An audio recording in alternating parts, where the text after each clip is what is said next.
What's happening, everybody? Welcome to the Paranormies Presents the Ahnenerbe Hour. I am Johnny Monoxide, and tonight I'm joined by Adam Haidt and Marcus Hale. What's up, fellas?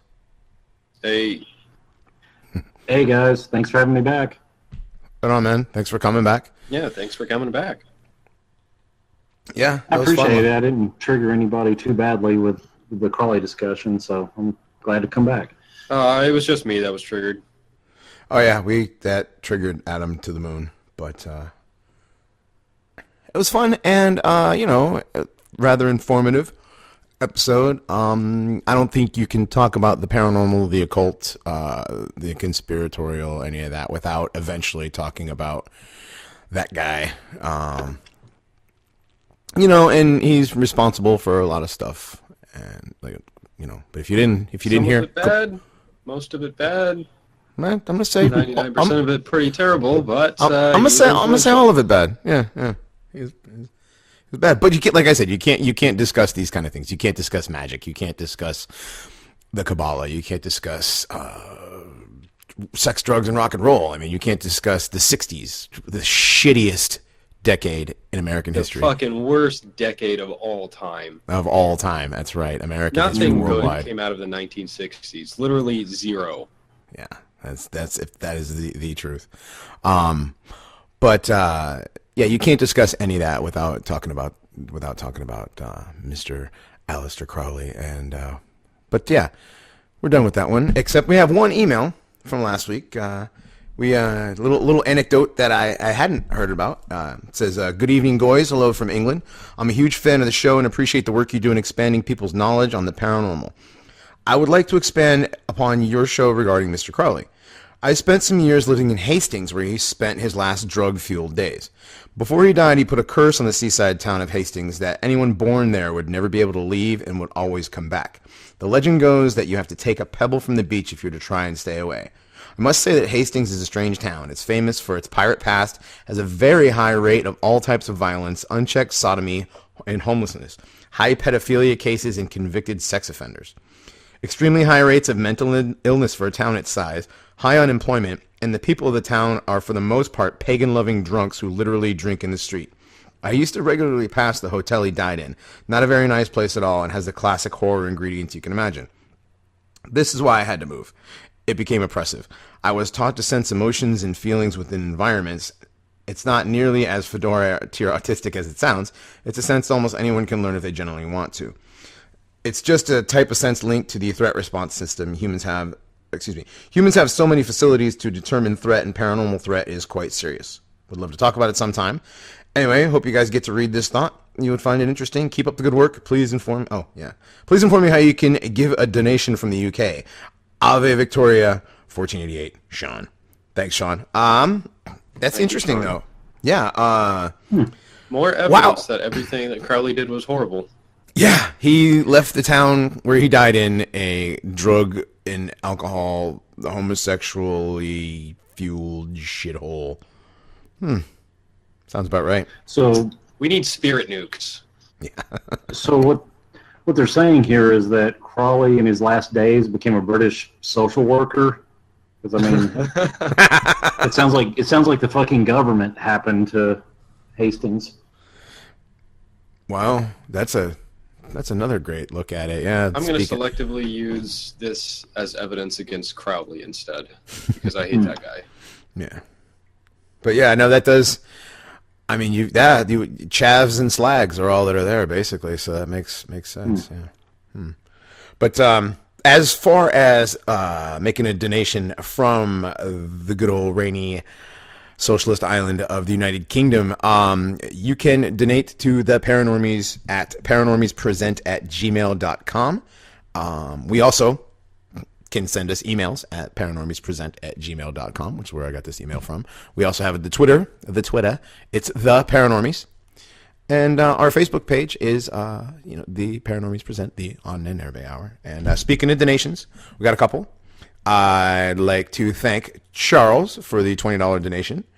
And from Fash Daddy Vandal, White Space Marine Rape Gangs. Sorry, wrong podcast. Scary stuff is cool too. Right on. So thanks, guys. Appreciate All right, that. thank you very much. Yeah. Yeah. You keep them coming. We'll keep the content coming. You know, we love you all, fam. So, all right. So, now that we got all that out of the way, this week, even though he's not here, We got a cool one. Yeah, We got a cool one this week. even though he's not here, we're going to talk about death.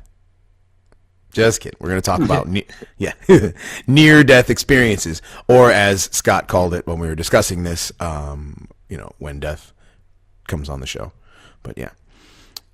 Get it, near death. Also, yes, you notice we are scot-free this week. Mr. Taylor is having some sort of a throat aneurysm and cannot speak in anything other than guttural tones. So he decided to sit this one out to let his throat get better. But we may actually end up contacting him if he has an NDE during the episode. That could be cool. This is true. Yes, an NDE. Yes, a near-death experience. So, Adam, you want to enlighten us as to what that is? All right. So, near-death experiences are psychological events. They are not like hallucinations. They're distinctly different from just hallucinations or drug-addled stupor, that type of thing. They typically occur, as it says in the name, near death. Or sometimes they occur in like times of extreme physical or emotional crisis, and that's where it sort of starts to overlap with out-of-body experiences, which are, I guess you could say that near-death experiences could fall under out-of-body experiences, but that's just kind of a minutia, like if you say NDE, like everyone knows what that means. So they can sometimes occur like in deep meditation, that sort of thing. They can occur in people who are clinically dead. That is, they have no brain activity, which is really fascinating, but we'll get to that later. So most near-death experiences tend to be very pleasant. The overwhelming majority actually are extremely pleasant experiences. And the researchers that have like spent lots of time, documenting this stuff and theorizing about it, they have sort of broken it up into 4 general phases. And just like, for example, in the stages of grief, they don't necessarily occur in order. They don't all necessarily occur. No 2 NDEs are really identical. There's no one thing that every single NDE has in common. It's a broader phenomenon. But the 4 phases generally go like this. There is the dissociation phase, where the experiencer generally they don't feel associated with their physical bodies anymore, and they don't really feel it's not as if like they have a focused presence outside of their body. It's a more general dissociation with any particular perspective. There's a sense of detachment, especially from pain. They don't experience pain anymore. They feel this overwhelming relief of it, relief from pain. They experience strong feelings of peace and a sort of a oneness with the universe, so to speak, and I don't mean that in the stupid-ass 60s hippie way, which is really just a corruption of actual like meditative states and that sort of thing, but I digress. They sometimes, in this phase, they don't have any like mundane senses like sight or touch or anything like that. They have this experience. They can feel, they are conscious. They're not unconscious. They're conscious of being, but it's not localized to their own body and their own senses and sensory perceptions. So that's kind of the first phase. And then this sort of transitions into the naturalistic phase, as they call it.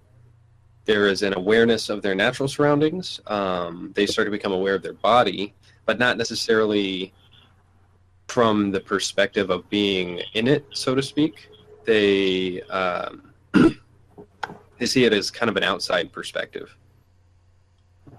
and so they can see other people around them. This is the kind of the out-of-body experience phenomena. And they're typically associated with it is an extreme vividness.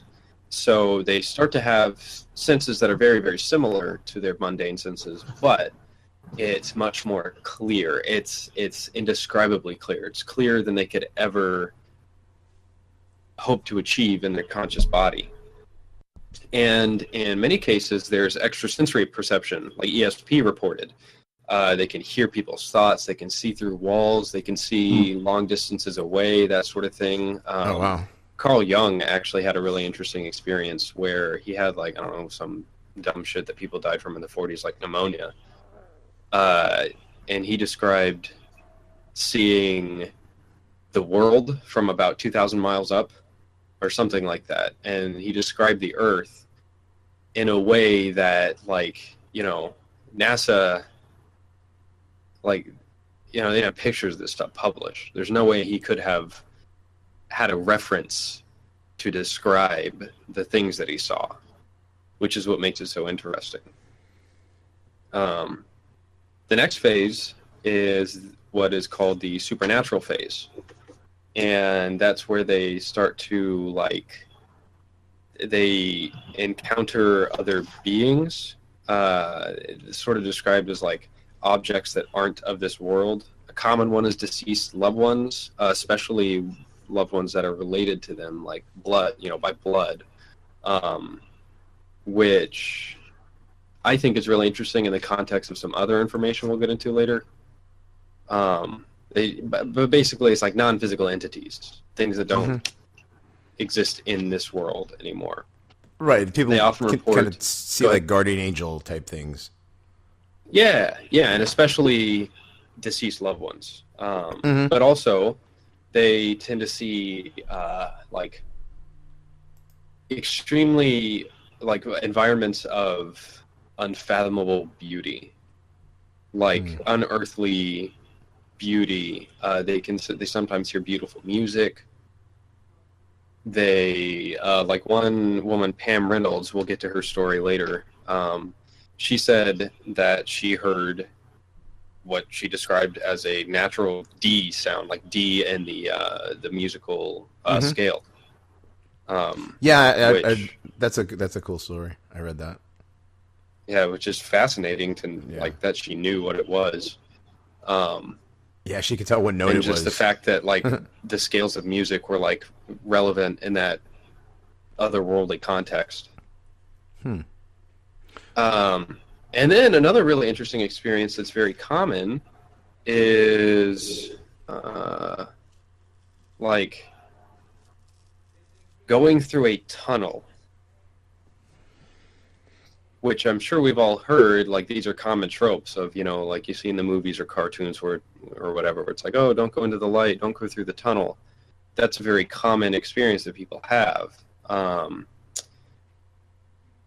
And this light is like brighter than any light they've ever seen, but it's not like painful to look at.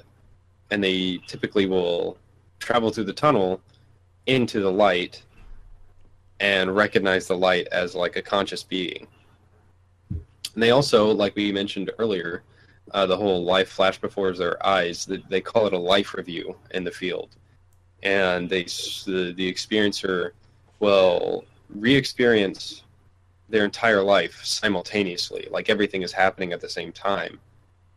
Yeah, they always do that in the movies with that quick, like, high-speed montage. But it's not linear. Right. It's your whole life, start to finish, all at the same time. Yeah. And some people reported re-experiencing it from their own perspective, but also experiencing how it affected other people from those other people's perspective, which I think is why a common personality change after these people have these experiences is like increased altruism and more like empathy and sympathy for other people. But we can talk about that later. Some people report during the experience they go into the light and they go past it to these like cities of wisdom and beauty. And then the final phase that happens to, well, all of them, because they're near-death experiences, not death experiences, is that they return to their body. And about half of them say that they chose to return. It was a choice. They could have stayed there, or they decided to go back into their body. And the other half say that they either suddenly returned or someone told them to do it. Like in one of the anecdotes, someone said that their uncle was like, no, like this family member needs you, or you need to go tell this person this or whatever, like now is not the time. And then they return into their body. And that's the four basic phases that the pleasant NDE category are. And there's also distressing NDEs, which are basically the opposite, and they're much less common. Only about 17 to 18% of them, according to some studies. Although some studies have up to 30%. It's like, but basically we can conclude that they're much less common, and people tend to experience in these distressing ones overwhelming senses of fear, powerlessness, nothingness. They experience torment, sort of a hell archetype. And what I think is curious is overwhelming feelings of guilt. Some people have reported that they, during this obviously stressful experience, they gave up and they submitted to the experience. They're like, they didn't try to fight it anymore, and then the experience became positive. And it's extremely rare that the pleasant NDEs turned into distressful ones. It's like Jacob's Ladder. Right. Yeah, but didn't in Jacob's Ladder, didn't that end up that, I forgot, how did it end up? He was just dead, or was he dead? He was, in a lot of senses, he was pretty much going through a near-death experience. His body was shutting down, and I guess his soul or his consciousness was hanging on regardless, and it was becoming a very traumatic experience. And he went through this whole fake life that kept bouncing back and forth between nightmare and normality. And finally, it was explained to him that there were these entities that they could either be as gentle as angels or as terrifying as demons, but they were one and the same. And it was all based on whether or not you chose to embrace moving on or staying. If you stayed, it was going to be hell. So it's a very disturbing movie. It is. I remember. Yeah, I haven't seen it in a long time, but wasn't it? He was in Vietnam and he got shot or something. It was like the whole. Oh, there was some sort of like psychotropic drug or whatever they're being experimented on. It was part of that leftist government experiment paranoia that they used to have. Interesting. There's actually one guy. I'll grab his name here. He did. We'll get to him later, I'm sure. At least in passing, he did ketamine studies for like decades. Oh yeah, that guy. He is absolutely confident that ketamine allows the brain to experience, like it removes the limits that are part of the fundamental function of the brain in the way that it facilitates like your interaction with the physical world, which is complicated, but we can get to that a little bit later. Oh no, ketamine, it basically allows you to have like automatic out of body experiences and similar experiences to NDEs. Not that you would know. No, not that I have a long time ago. I have a lot of friends that used to do similar scientific experiments with it. It was always scary to me. Like, yeah. Scientific experiments. They would do the thing where they would do the ketamine and then they would have to sit down, and because if they didn't, they would just like be frozen in place. I'd come home from work. I waited tables and bartended. I'd come home from work at like 1:30, 2 o'clock in the morning, and the lights would be on. I'm like, ah, shit, people are here. So I'd open it up, and like my roommate would be like 4 of them in the living room, and like 3 of them are like sitting on the couch in these weird contorted positions, and the 4th one is like standing in the kitchen, like frozen in a weird sort of like, I don't know, just frozen, and they're having their little experience, and then as they come out of it, they start waking back up, and it's definitely an out of body type experience as they describe it. I believe Eminem had a little quote about ketamine in one of his songs. It's like, I'm going to a pretty place where the flowers go. I'll be back in about an hour or so. That's about the length of an entirely like out of body K-hole, they call them. So, or special K. Well, no, that's K is what the drug special K, but the K-hole is the full on out of body experience. So, yeah. Oh. Yeah. Oh. Seen it quite a few times and had people describe it to me as they left through the back of their head and, watched, they could see everything in the room, including themselves. And, and then sometimes it was like, yeah, oh man, I was like, there's a lot of, yeah, dude, there's a lot of that in there. But, I digress. But yeah, it is from what I've gathered from the other research. Yeah. And these same people would actually talk about this guy. They're like, yeah, dude, there was this doctor. No, dude, it's totally fine, man. There was this doctor who did experiments with it, and doctors would experiment with things that are bad for you. Yeah, okay. Anyways. Yeah. Yeah. But yeah, I've heard that compared. Would never hurt you. No, goy, it would never hurt you. But I have heard a few, like you said about the Jacob's Ladder thing, which would be one of the actually that would be more like a fluctuating NDE. It was a lot of it was bad, a lot of it was good, and and normal and whatever.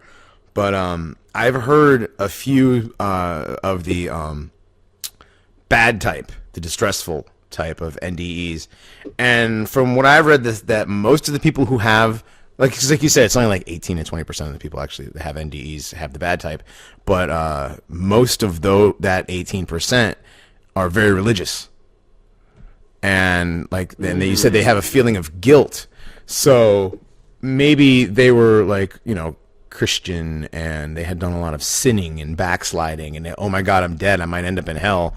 I better beg for forgiveness. And then it changes to, like violins and sunshine. That whole, with the, because they've released the guilt that they've pent up throughout their life or whatever. But they remember, I don't know, like it's the whole. That is fascinating. Yeah. Like a come to Jesus moment while you're dead. Almost. One of the, so Dr. Kenneth Ring is one of him and Dr. Raymond Morey were kind of the 2 big names that really kicked off near-death experience research after I think it was Morey published like a small article about it, and then just got an absolute deluge of Raymond people Moody. writing in like, holy shit, this happened to me. Moody. Sorry to correct you. It's Moody. Yeah, it's Moody. Moody? Yes, Raymond Moody. Is he a poo in the loo? Is he like, I am Dr. Raymond Moody? I don't know. Would you like to buy a Slippy? I don't know. But yeah. Sorry to interrupt, but so basically they sort of have this, near-death experiences are equal opportunity, so to speak, and that they have cases of them basically in every racial background, every cultural background, every religious background, every a-religious background. There's no type of person, so to speak, that isn't affected by it, and they're not new, they're not modern phenomena at all. Like I said, Plato described the experience that a soldier had. He wrote about that in the Republic, and that's just the first known written description of it. Yeah, and that was 420 years before Christ. Called The Myth of Ur. Yeah, out of the Republic. What I thought was funny, just from one of the pages I was reading from the International Association for Near-Death Studies, they said near-death experiences in Europe and Australia seem similar to those that are in the U.S. And of course, they don't have the obvious, reason for that. It's all fucking white people. Of course, they don't have the perspective on race to understand why that might be the case. But I think it's just funny that, any of us could read that and be like, yeah, well, no shit. It's all the same genes, basically. Yeah, they said that in the non-white near-death experiences, there was not as much of a tunnel sensation. That's because most non-white societies don't have, highly technological roadways with tunnels built in. That's kind of a white thing. Maybe that's why. Maybe that's why they didn't remember. They wouldn't know a tunnel if they saw it. I don't know. Yeah, like the Wile E. Coyote shit, where you could just paint a tunnel on a rock and they couldn't tell the difference. But somehow the Roadrunner would go through it, and then he'd smack into it, and the train would come out and run him over. Yes. Yeah. We're digressing, but yeah, back to the NDE. Yeah. Anyway, so that's kind of the basic background of it. What's really, one of the interesting things is just how extremely broad the phenomena is. It has these basic sort of fundamental properties, so to speak, and there's just enormous breadth of experiences that even the most skeptical people could have a hard time looking at that and not thinking that there's something more than the purely material existence, because life is mostly mystery anyway, right? And so it doesn't seem far-fetched to me at all that the purely material physical experience is like the sum of the universe, if that makes any sense.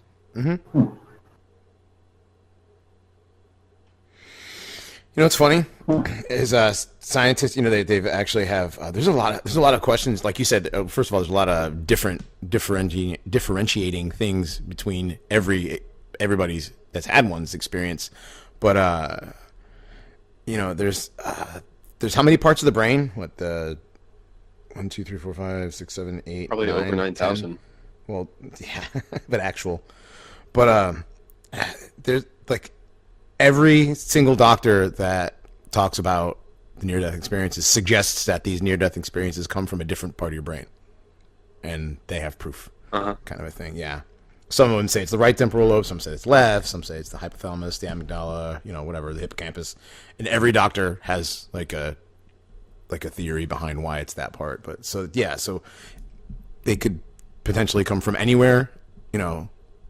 Are they being created in your brain? Is that something that's happening in your brain while you're having it, or is this like some sort of a supernatural experience? Yeah, one of the things that I read during the research that really just absolutely fascinated me was there's this consciousness researcher named Stanislav Grof, and he was in a documentary titled Life After Death by Tom Harper. He said, "My first idea was that consciousness has to be hardwired in the brain. I spent quite a bit of time trying to figure out how something like that is possible. Today I came to the conclusion that it is not coming out from the brain, that is, consciousness is not coming from the brain. In that sense, it supports what Aldous Huxley, who he wrote Brave New World, and he also wrote some really interesting philosophical papers, and the book The Doors of Perception. But he said Aldous Huxley believed after he had some psychedelic experiences, and he was trying to link them to the brain, He came to the conclusion that maybe the brain acts as a kind of reducing valve that actually protects us from too much cosmic input. I don't think you can actually locate the source of consciousness. I am quite sure it is not in the brain, not inside the skull. It actually, according to my experience, would lie beyond time and space, so it is not localizable.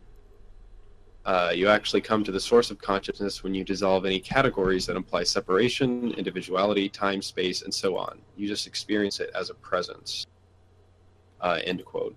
And that to me is just absolutely fascinating, because it synthesizes, it makes sense out of the sort of like struggle of trying to figure out the nature of like, is the universe dualistic? Is the physical world fundamentally separate from a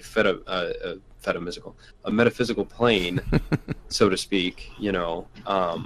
And I think the sort of dualism that can arise from trying to make sense of things that you can't explain purely materially, I think the dualism that arrives from that is sort of is in and of itself a failure of understanding. And I don't think it's that crazy to imagine that consciousness exists independent of humanity, and that the brain, you know, as this physical object, interacts with this thing that is consciousness and localizes it, one, but also focuses the conscious perception into the sensory, like, perception, you know, like sight, sound, taste, those sorts of things. Those are all just like tiny little pinholes poked into this veil that allow these very small amounts of consciousness into your personality, so to speak, because anything more than that is just like the body won't, the body, your personality and all this, it can't Whoa, dude, work properly. That's like deep, man. It's like it's kind of like having an adapter. You're trying to adapt a very high resolution system into a very low resolution system. You need some kind of adapter to filter out so that it doesn't overpower the more simplistic system. It seemed that the Egyptians they had this theory of both the ba and the ka aspects of the soul. I mean, they saw them as two separate things. You could look at the ba as this sort of astral body. It was usually depicted as a bird. It was something that traveled away from the body. It was your, say, if you wanted to go metaphysical, it was your astral projection. It was your dreaming and so on like that. Your ka was more linked to the body, and as the body deteriorated and rotted, so it too would deteriorate and waste away and become nothing. And that was a lot of their rituals with the mummification process and putting food in the tombs and stuff, was to keep that aspect alive, so that, you know, your pharaohs or whatever still maintain their sense of self, you know, their ego, that physical identity. And your ba was the separate thing that sloughed off that physical identity when it moved on. Yeah, the ba was like basically the notion of like your personality. It was you. You know, it's everything that makes an individual unique, pretty much. Wasn't this? Yeah, it was. Oh, I'm sorry. Go ahead. No, you go. It seemed like the ba was the traveler. I mean, that seems to be the part where when people talk about going up and, you know, flying up into the room or whatever, and like going through the ceiling and. Right. Well, yeah. The ba would be the bird. Like they turned, like you would turn into a bird. Yeah, and that was. Yeah. Yeah. So, and I think they always depicted it as like a bird with a person's head, and or what do you call it? An owl with the person's face. So. Right. So yeah, that's the flying up. Yeah. And that. The sort of conception of it specifically in the context of like your brain as the reducing valve for consciousness, I think I think the most immediate objection that would come to that is like, okay, well, why do people have different cognitive abilities? Why do they have different personalities and that sort of thing? And, you know, your genetics is the blueprint for your brain and your personality. It's pretty much like the biggest contributor to your consciousness, so to speak, and your personality and your intelligence and cognitive ability and all that.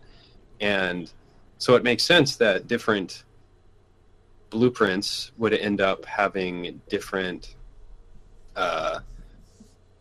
you know, types or amounts, or however you want to define it, of this consciousness coming through and inhabiting this, you know, little machine that is our body and brain.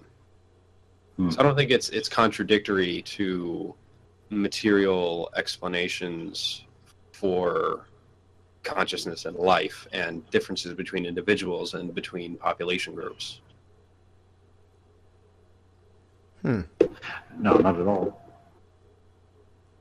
So what we're saying is, you know, like, you might have like this genius rocket scientist from Northern Europe. You know, he'd be the equivalent of playing like playing a computer game on a computer that's, you know, got the latest sound card, and, you know, it's like a $2,000 system versus, say, an Aborigine, you know, which would be like an Atari 2600. Yeah, trying to Pong, play MS Paint. like a Pong machine. Right. Let's be Yeah, real. Pong. Like a Pong. Yeah. I'm not even giving him the 2600. Well, and also Dr. Grayson was also another one of the people who thought they were, you know, from outside of the brain. Like, you know, what he's got a quote here. It says, "No one physiological or psychological model by itself explains the common features of NDE. The paradoxical occurrence of heightened lucid awareness and logical thought processes during a period of impaired cerebral perfusion raises particularly perplexing questions for our current understanding of consciousness and its relation to brain function. A clear sensorium and complex perceptual process, complex perceptual processes during a period of apparent clinical death challenge the concept that consciousness is localized exclusively in the brain." So yeah, even he believed that. Yeah, that is what is fucking fascinating, is that Yeah. people who have no brain activity experience this, like the story of Pam Reynolds. This one's a fucking great one. Right. So, Well, I was gonna say, yeah, yeah. Go ahead, because I was gonna say this. There's one of these questions is, you know, like, don't these NDEs come from lack of oxygen to the brain? And no, they don't, because doctors compare oxygen levels of cardiac arrest survivors who did and did not have NDEs, and their findings discredited the hypoxia hypothesis. So, like, yeah, like you were saying, even people, like, it's not like you're brain dead, you're not brain dead, you have no oxygen in your brain, you have oxygen in your brain, you know, that doesn't, you know, even people who've had no brain activity have had these things. Mm-hmm. So, yeah, go ahead and so the Pam Reynolds, Dr. Michael Sabam or whatever, he was a cardiologist. He wrote a book called Light and Death, and he talks about his experience with this woman, Pam Reynolds. She was a 60-year-old woman at the time, I believe, pretty old, basically. And she had a giant basilar artery aneurysm in her brain. So whatever that means, there was a bad thing going on in her head, and she needed surgery. However, the size of it and the particular location of it meant that they couldn't do regular neurosurgical techniques. They had to do this cutting-edge, really sort of pioneering procedure that they call hypothermic cardiac arrest, and it's nicknamed Operation Standstill. And what they did was they anesthetized her, so she's passed out. They lowered her body temperature to 60 degrees Fahrenheit, and her heartbeat and her breathing was stopped, and all the blood was drained out of her head. So she had no brain function whatsoever. Her heart was not pumping blood. Her lungs weren't breathing. she had no blood in her head that would provide oxygen to it, from, regular heartbeat, that sort of thing. By all practical considerations, she was dead. So they lowered her body temperature so that they would have enough time to perform this, and there wouldn't be any damage to her brain, so it'd be worth doing it. And they removed the aneurysm, and then they, pumped her back full of blood. They raised her body temperature. They got her heartbeat and her breathing started again. And she was restored to life with no brain damage. However, during that time, she had the near-death experience. And what's really interesting is that she was able to describe things that she could not possibly have perceived normally in that state. She said that after all their vital signs were stopped, she felt herself pop out of her body when they started sawing through her skull. And so from this outside above vantage point, she was watching the doctors work on her effectively lifeless body. She watched them saw into her skull. She described it as something that looked like an electric toothbrush. And she described conversations that the nurses had during the operation. So, like her brain is basically turned off. It's not like she could have just heard them like normally. And she described the things that they were talking about and the things that happened to her. And after that, she went through she floated out of the operating room and did the tunnel thing and got to the light where she met some of her deceased relatives and her friends, and she met her long dead grandmother there. And it ended when her uncle, who was dead, took her back to her body and basically told her, it's, now's not the time, you need to get back in there. We'll see you later. And she said the feeling of re-entering her body was like being plunged into a pool of ice. Yeah, but she was the one who said she heard the D, like in the musical scale, sound, and she said it pulled it out of the top of her head. The farther out she got, the clearer the tone became. She said that the way they shaped her head was very, very weird. She described the surgical tools they used, that she couldn't have just seen them at a later date. It's not like they just have these things lying around all the time. She said she didn't like the bone saw very much. I don't blame her. I can imagine. She said that someone mentioned that her veins and arteries were very small. Stuff that she couldn't have guessed, and yet she knew it. And she doesn't have any brain damage afterward or anything like that. And there are a lot of cases like this. This isn't just one, this one-off thing that never happened again. There's multiple reported cases of people being able to perceive things that should not be possible considering the state of their perception. Her brain was off. She's basically dead. Wow.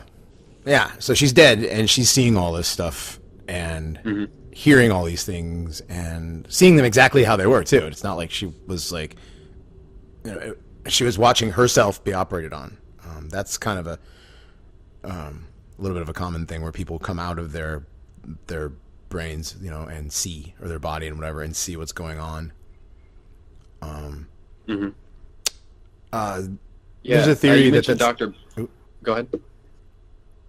Well, no, you got. We'll talk. You got. This is okay. I was going to go 10. You mentioned Dr. Grayson earlier, and he operated on Al Sullivan, a truck driver who was just getting a triple bypass surgery.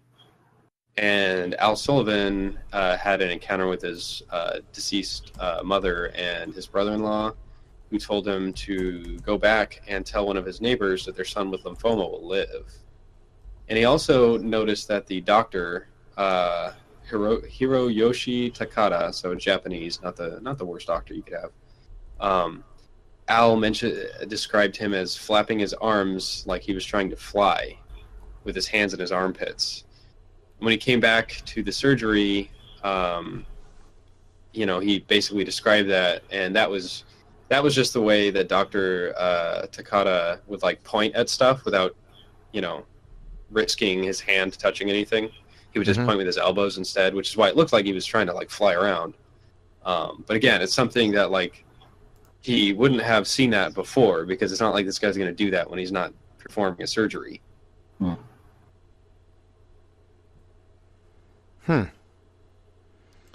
Interesting. Now, this was Dr. Grayson was there as well with the Japanese doctor, or I'm sorry, I missed that. Oh, he like, I guess he just like, he was one of the people that documented it. They wrote a paper about it. Okay, so he was probably, you always see those surgical scenes where the doctor is doing the surgery and there's the people up in the thing looking down through the window watching and recording. Yeah, that makes sense. Yeah, they published that in the Journal of Scientific Exploration at the medical school at Virginia University.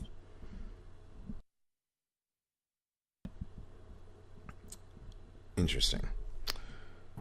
Yeah, so I mean, do you think it's kind of a? What do you think? Do you think it's an in or out of the brain sort of thing? Oh, I definitely think it's out of the brain. Like, there's no question. It could not possibly have occurred in the brain. There was no brain activity. Right. So consciousness shut down. Oh, definitely. I agree with that. It's kind of like the whole. I kind of look at it as like a receiver signal sort of thing. The brain is the receiver, and the signal is the consciousness. And when the brain's there with the signal still coming in, it's still transmitting until. I don't know, until whoever's on the other end that's transmitting decides that it's done transmitting or you're done receiving transmission. I kind of like that angle of it, yeah. and somehow they fixed the receiver, and boom, you're back. What do you think of that concept? Yeah, The really tough question is, because a lot of people, they experience this expansion of consciousness, and this sort of they expand and they envelop the entire universe. But the question there is like, how do they maintain a unique personality?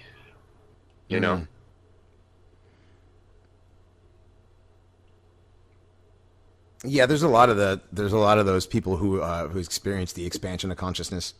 One of the stories when we get into anecdotes is Mellon Thomas Benedict. He's one of he's known as the most transcendental NDE, but him and all these other people.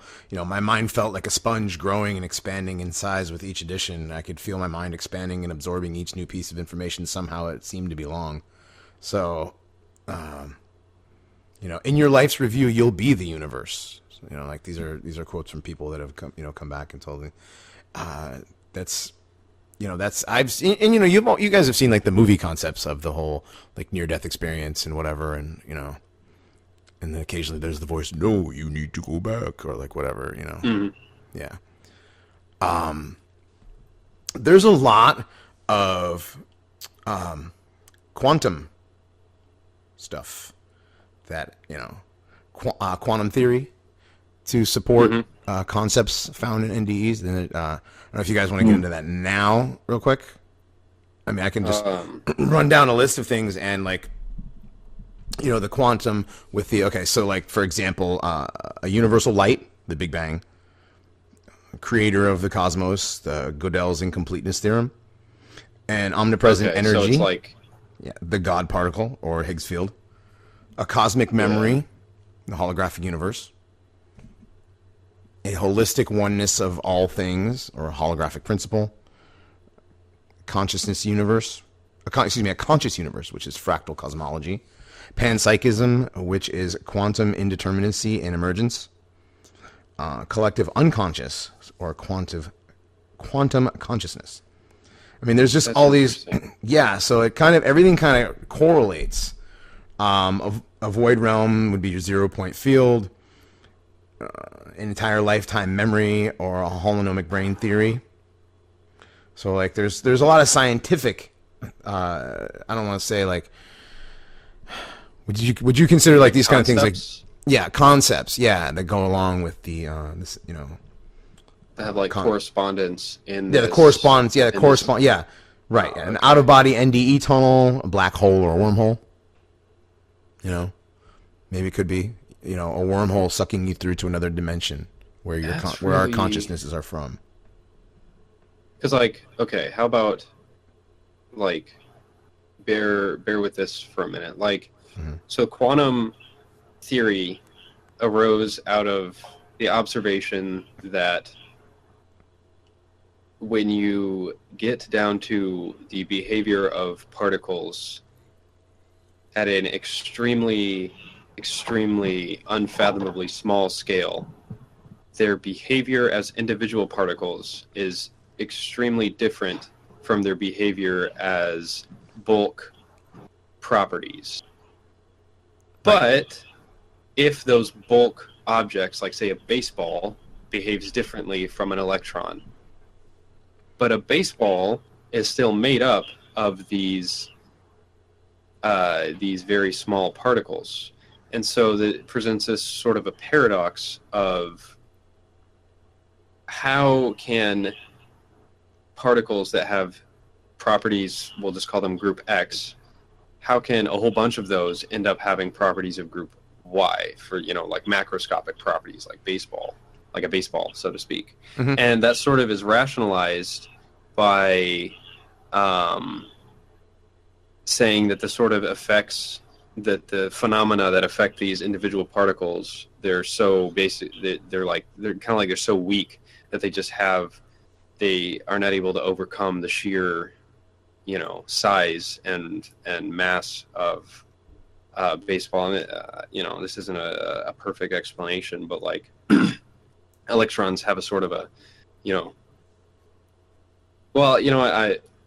I haven't hashed this out enough, but the question stands at, like, how is it that they can have such different properties? And it seems that this out-of-body experience is some, like, window into this sort of perception of those differences, or like, Okay, I'm done. I'm sorry. it's a new perspective on trying to solve those problems. Did that make any sense at all? Was that just a complete waste of like 2 minutes? No, it made sense. I understand. I understand what you mean, but I had to completely do that, and you understand. So yes. Marcus, did you get that? Yes. It seems. I think we're going to discover that one day, as far as quantum physics versus as far as magic and science, I think we're going to find out that quantum physics was the magic and all of it. I think I've certainly seen a great deal. The most fascinating thing is how I guess how our consciousness determines that reality. It's very. It makes you wonder, why are we the ones determining how the universe is shaped? Mm-hmm. Anyway, I apologize. I think I may be going off on a tangent there myself. Like, we're limited by our sensory perceptions, and the out-of-body experience removes those limits. Yeah, exactly.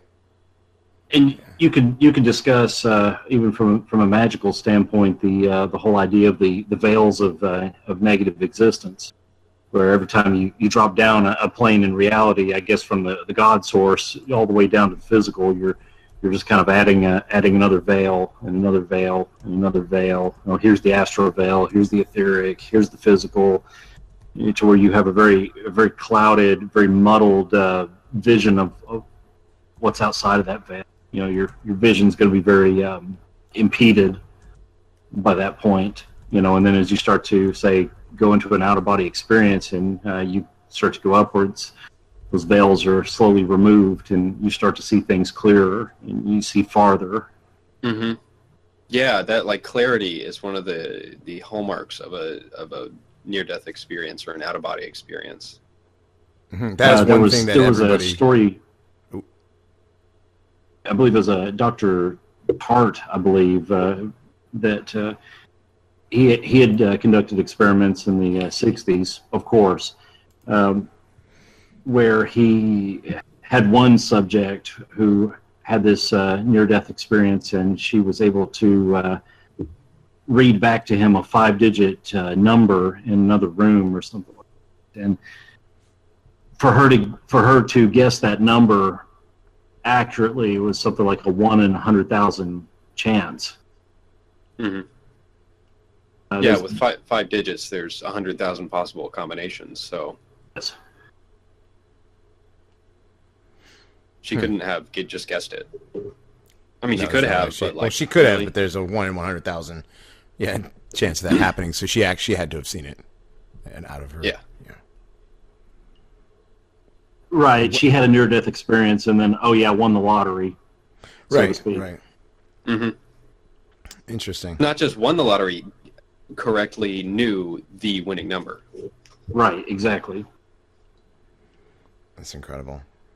And that is really what makes these so fascinating, is the fact that they are so similar across this broad spectrum of experiencers, and they have these paranormal perceptions that are confirmed later. Right, and that was another thing I was going to say, and they're always so clear. Like, that's the difference between... People have said that near-death experiences could be a hallucination. But, most hallucinations aren't very clear, and these are almost every single time. Like, there's just an element of clarity to them that, and when they remember it so clearly, and in as great a detail as you could, as if you were seeing it right, yourself right then. Where most hallucinations, most people, they're not the clearest, and most people don't really remember their hallucinations as much. So they're totally a different thing. This is a great subject. I like it. But we are coming up on a break, and we got a song from our buddy Gray, not Grayfield, Mr. Gray, who, along with Adam and I, admin the TRS Discord. Good buddy of mine. This song is called This Time by DJ Shitstorm. All right. That is exactly what it's called. We're going to listen to it, and we'll be back in a minute.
All right, everybody, we're back. This is still the Paranormies presents the Ahnenerbe Hour. I'm Johnny Monoxide with Adam Haidt and Marcus Hale. We are discussing near-death experiences. Why do they happen? How do they happen? What do they come from inside the brain? Do they come from outside the brain? Are they, what are they? But now we're gonna get into some cool story, bro. Adam, you were talking about people, Plato. I'm sorry. About people, like Mm-hmm. bringing information back with them, like information they could not have procured in any other fashion. Definitely. Do you want me to take this one? Yeah, you can start. Yeah, you can Go start for with it. that. Okay. So I'm going to call it the Marion Matrix because I don't know how to pronounce it. But so Linclaire Dennis had a near-death experience, and what she saw when she was there was a complex geometrical structure.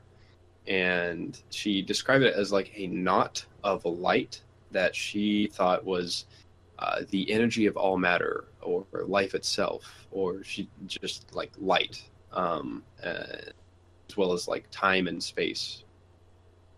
And during her life review, a being of light told her that she would be a catalyst for change and for love in the future.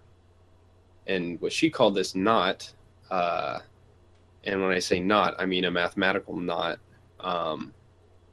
She called it the pattern, uppercase P. So she had no knowledge of mathematics or geometry because she was a woman, but she provided a description of this dynamic structure. And Dr. Lewis H. Kaufman, that's a Jew. Kaufman, that means salesman. And just as an aside, like knot theory is like an actual field in mathematics where these people are so autistic that they study different types of knots and their properties. And he identified it as a previously unknown version of the trefoil knot. It's geospherical and polarized. I won't get too much into the minutia of that because we've already played Vivaldi this episode. But you can generate a matrix, which is a linear algebra, sort of a representation of information. And they generated a matrix from the pattern, and they gave it the scientific name, the Marion matrix. And basically, kind of a word salad, but it became really popular by a lot of scientists because apparently its prime frequency, which is probably related to prime numbers, was derived by mathematics into what is known as a rational golden ratio, and they generated the entire matrix within the natural medium of water using a cimascope. Mathematics. Did they use like I said, mathematics? kind of I'm sorry. I was going to say, did they use mathematics, the waves? I don't think so. I think those people were busy at the time. I bet. But the point is, it created this revolution in science and math that aided in sort of unifying links between living and non-living systems, be they physical, mathematical, philosophical, social, these sorts of things. Basically, she elucidated the pattern of patterns themselves. And a big-ass textbook, 600 pages, was published in 2013 on this by Elsevier, which is one of the big scientific publishing companies. And so she was able to provide this key piece of information on a very high level, very technical field of mathematics that had really broad implications. And, what's really relevant in the context of our conversation is that there's no fucking way that she came up with this on her own. it was given to her by the light. Like this knowledge was, for whatever reason, they decided to give it to this particular person, and she shared it with the world.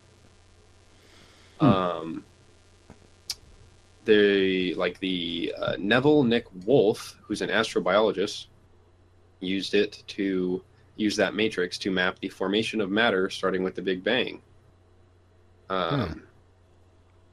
Apparently, this matrix defines and unites the fundamental forms we know to be the building blocks of matter, the Platonic and Kepler solids. And this is getting to some high-level autistic shit.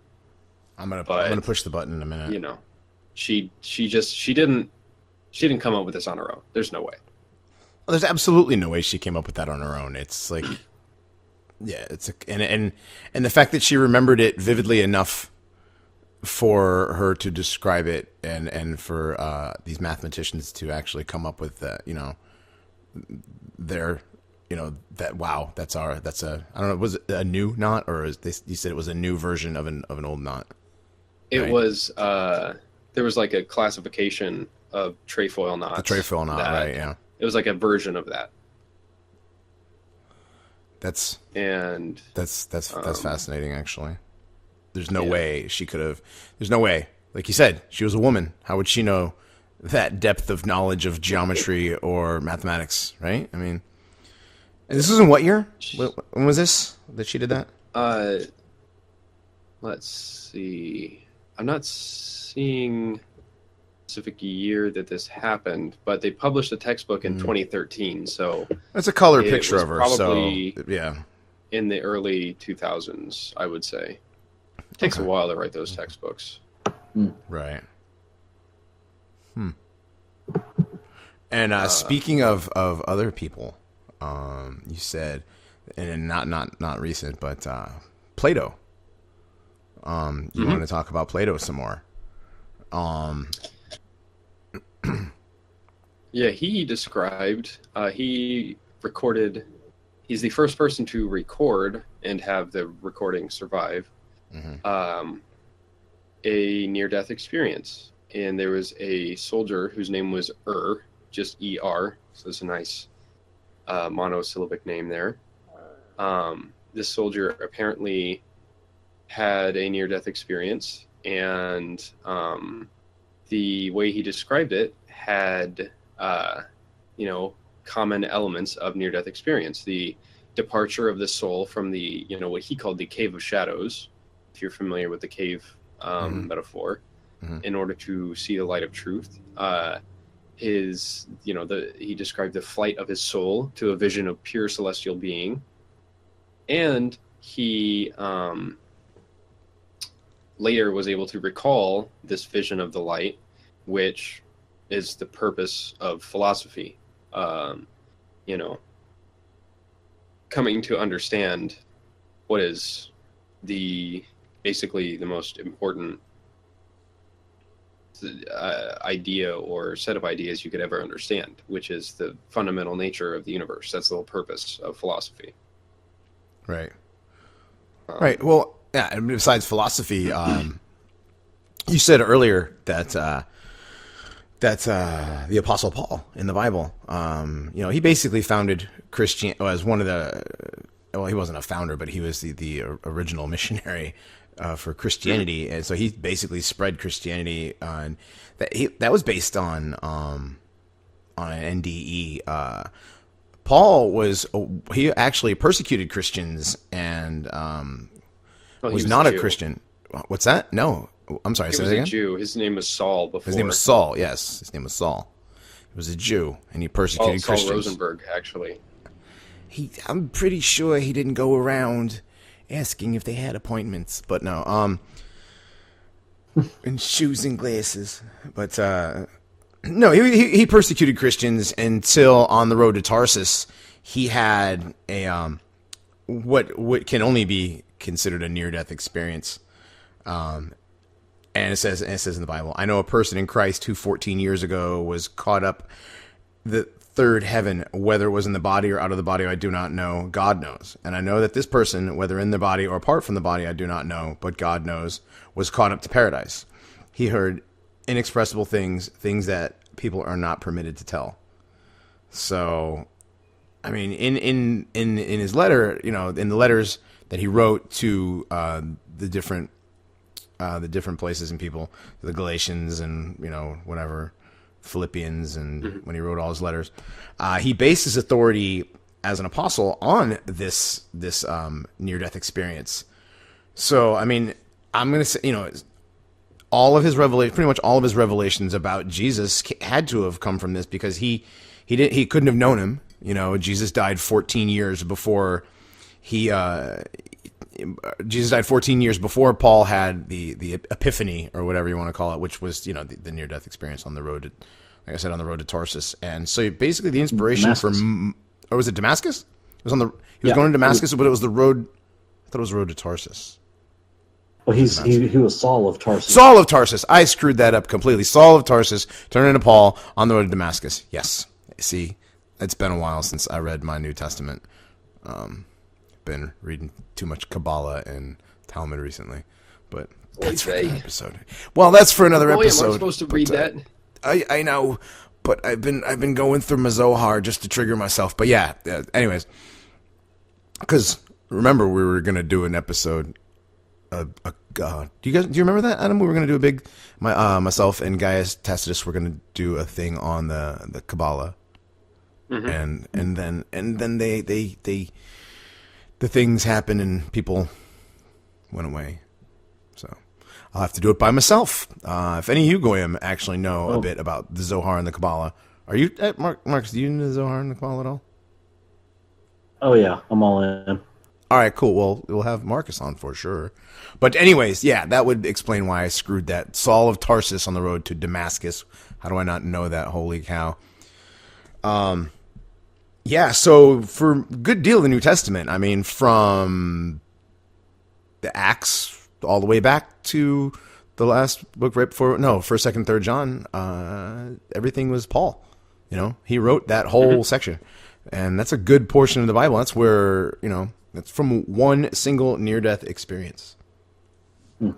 Yeah. I mean, if you think about it like that, it's one guy's, you know, out-of-body experience that's responsible for how many millions of people, of Christianity. You know, it's pretty crazy. Yes, he was basically the authorized preacher to the Gentiles. Yeah. Hey, listen, Saul. We need you to do this for us. Anyways, other religions too. Tibetan Buddhism. It's based on the NDEs of Deloks, which are described in the Tibetan Book of the Dead, whose actual title is The Great Liberation Upon Hearing the Intermediate State, or Bardo Thodol. Now, I think the Tibetan Book of the Dead sounds better than The Great Liberation Upon Hearing in the Intermediate State. That's a too long word salad of a title. But this book describes what happens after death and has like a lot of parallels with the modern NDEs. The Bardo Thodol is a guide that's read aloud to the dead while they're in an out-of-body state between death and reincarnation, in order for them to recognize the nature of their mind and attain liberation from the cycle of rebirth. It also teaches that once awareness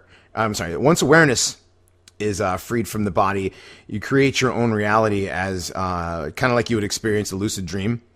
So the lucid dream, lucid dreams. So, Tibetan Buddhism is very much, I mean, they're all about transcendental stuff and, you know, transcendental meditation and out of body experiences, and this goes into the theory that you can create your own out-of-body experience.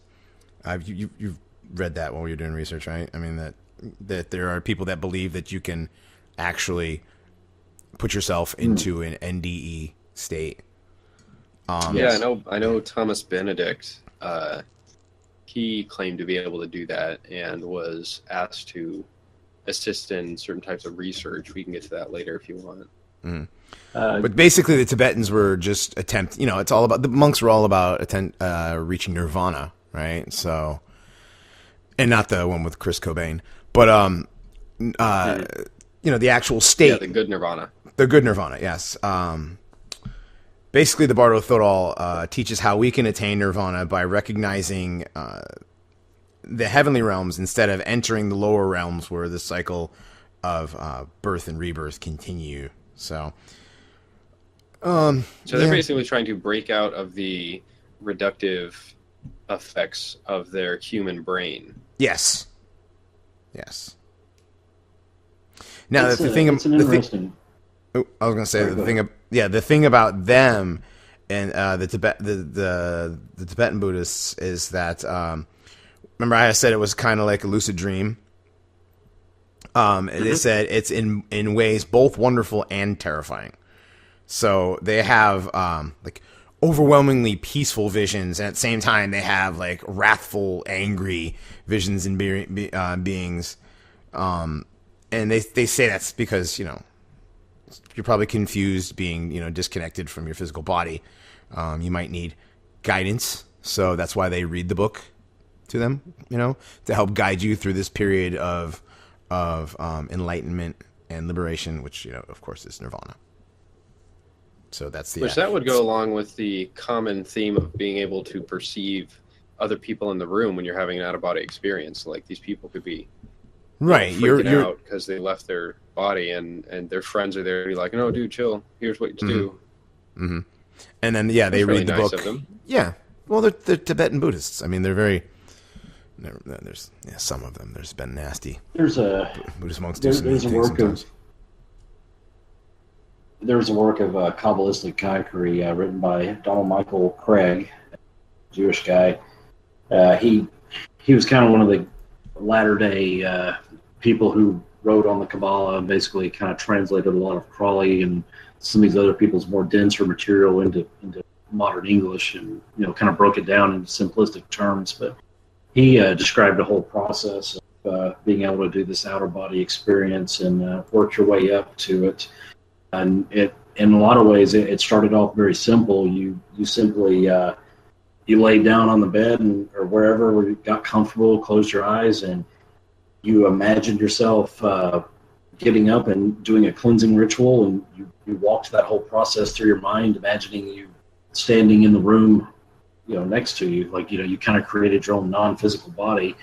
And then after that, you got more adventurous, and you traveled farther and farther away from, say, your bed where you're laying, and eventually you're going and visiting friends. And it started off as sort of just a memory process. And anyway, that's if people want to explore it, there's definitely material out there. Like I said, that was from Modern Magic by Donald Michael Craig.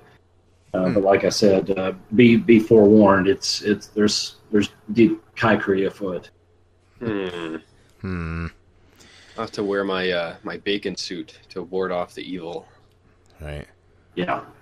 I like to eat bacon while I'm reading my Cabal. Or my Zohar, excuse me. Spilled some on there. Oh, well. Yep.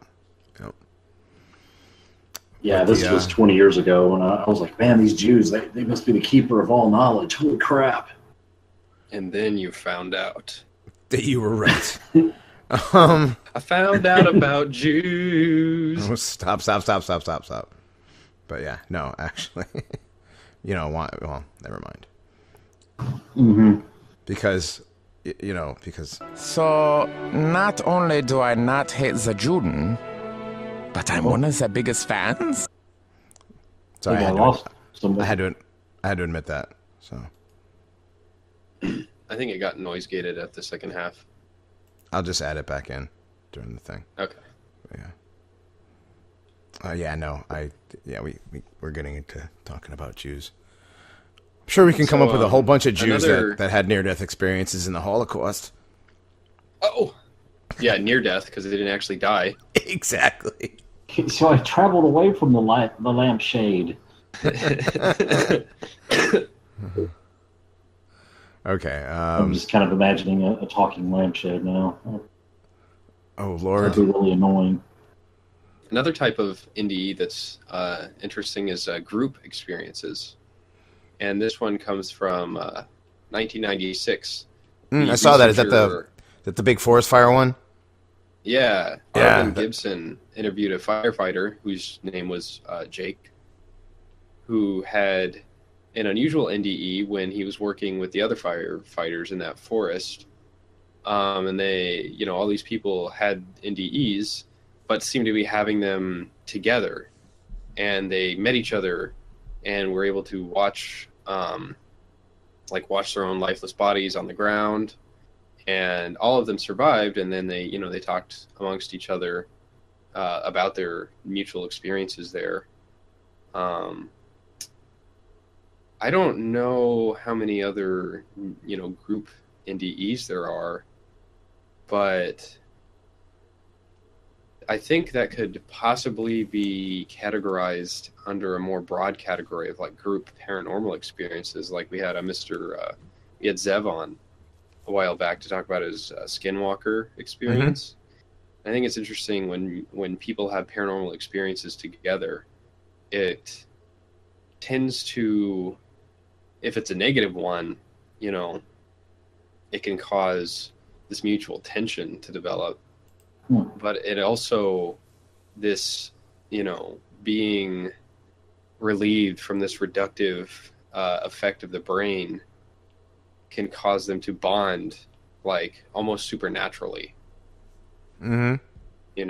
Like they're able to share experiences not just in their physical bodies and, their physical and material social interaction, but on a purer level, in a sense. Yeah, on a pure level of consciousness. I mean, that kind of, again, that ties, could lead back to the whole we're all one man. No, but not really. Mm-hmm. But yeah, the group collective consciousness, I don't necessarily believe that, like in the Bill Hicks sort of, it's all just a ride, fuck man. Bill Hicks. Yeah, fuck. We already. Oh no, we didn't do this. Yeah, fuck Bill Hicks. I feel like we recently talked about this, Adam. But no, the group paranormal experience and the group collective consciousness. I do believe that exists on some level, but not the gay Bill Hicks way, or the the weird hippie way. Fuck hippies. I hate hippies. Yeah. But wasn't Carl Jung? Wasn't he a huge proponent of the collective unconscious? Was that the same thing? I believe. I know he did have an NDE. We talked about. Yeah, he had an NDE, and that's where basically like analytic psychology was born on his analysis of his NDE. So I don't actually know the answer to that question, Marcus. I'm sorry. But okay. It's all good. I don't know that much about Jung. Yeah, I took some psychology back in college and deeply regret it. And I tried to get rid of those brain cells that stored that knowledge with alcohol, and it still comes up every now and again. It's all right, man. It just means you have a very tough brain. Keep drinking. Yeah, keep it up. Keep it up. Yeah. So, but you were talking about the group thing. Another weird phenomena that happens during some NDEs is that blind people who don't have sight, see things in their NDE and come back and describe the things they see. So, yeah. Dr. Kenneth Ring and Dr. Sharon Cooper completed a study on the blind. They did it over a course of 2 years, and they wrote a book about it called Mindsight. And they had 31 cases in which blind people report very, very accurate visual information obtained during the NDE. There's a 45-year-old blind woman by the name of Vicky Umipeg. I don't know. Umipeg. But anyways, she was born blind. Her optic nerve had been completely destroyed because there was too much oxygen in the incubator. I guess she was a preemie, and they put her in this. So that too much oxygen is bad for babies developing eyes, apparently. But she was able to see during her NDE. it is a clear instance of how NDEs of the congenitally blind can happen in the exact same way as someone who is sighted. So that is really cool, which kind of brings me to the whole, you know how when you dream, you're asleep, right? It's usually dark, right? Mm-hmm. But your dreams, there's light. Where's light come from, right? Like, where does this is happening in your mind? You're having a very vivid, full color experience in your mind, right? While you're asleep. And I think that dreams are more a little tangentially or related to NDEs than hallucinations. Because, like, remember I said hallucinations are usually like blurry-ish and you don't remember. But dreams are more easily remembered and usually a lot more vivid. So maybe the part of your brain that makes you dream is connected to the part of your brain is the sensor or the receptor that you're getting the signal of consciousness to. You know what I mean? Yeah. Well, how about that? Oh, I said I would never say that again. Fuck. Catch me outside my body. Yeah, How about that? That's right. Catch me outside my pineal gland. That's right. Yeah. But what do you think? What do you think the significance of that? Like do you guys see a connection there, or am I just? It makes me think that the sight that we have is right. So, like, sight is a phenomenon that comes from, your eye has the ability to, take incoming photons and interpret that into information. But the interpretation of it is obviously separate from the reception of it. And so it makes sense to me that the brain could have the capacity to see, so to speak, without having the ability to intake the signal. Right, because she was blind. Right. But she was able to experience that phenomena. And so that is what, when we're experiencing sight, the way that it's interpreted by our brain, it just uses information from a particular spectrum of photons. Well, it's a fascinating idea because I think it goes back to that the people having near-death experiences with total brain death and be able to perceive all these things that they could not physically do because everything was shut down. When you're talking about a blind person, if you were able to just by some way or another restore someone's vision to 100% from nothing, there are so many pathways that were never connected or completely atrophied, from birth till then. So it's kind of like getting all those senses turned on and seeing things. Their minds their brain has a very difficult time interpreting the shapes and processing depth and so on. And it's interesting that she was getting all these visions without any of those handicaps, of that atrophy, if that makes any sense. Oh, that completely makes sense. Oh, it's yeah. another one of those. Yeah, it's another one of those things where I've read a couple of these where, like you said, all of a sudden you're perfectly whole again when you're in this experience. You can see, you can hear, you can, if you didn't have the use of your legs, you could walk or whatever. It was kind of like you're returned back to the perfect, the perfect whatever we are before all these bad. You know what I mean? Bad things happen and whatever. Right. The human body is basically a very crude representation of the perfect form, so to speak. Right. Yeah, and that's interesting because children that have near-death experiences, their experiences typically are very similar to the ones that adults have, which is interesting because, the younger that they have it when they're a child, the less that their culture and other sorts of experiential imprints can affect how they would interpret that experience and what they think is going on. You know what I mean? Like, the whole tunnel thing. Like, if a child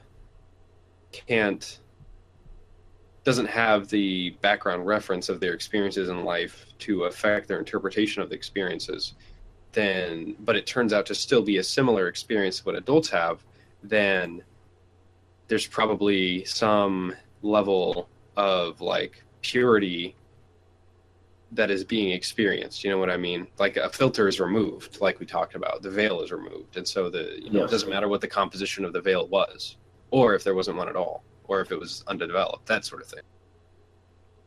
Right. The real way to test that, just going on hypotheticals here, is I wonder if you could, say, for instance, figure out, identify certain ultraviolet color we can't see, but maybe somebody having some kind of out-of-body or near-death experience might be able to see these ultraviolet colors.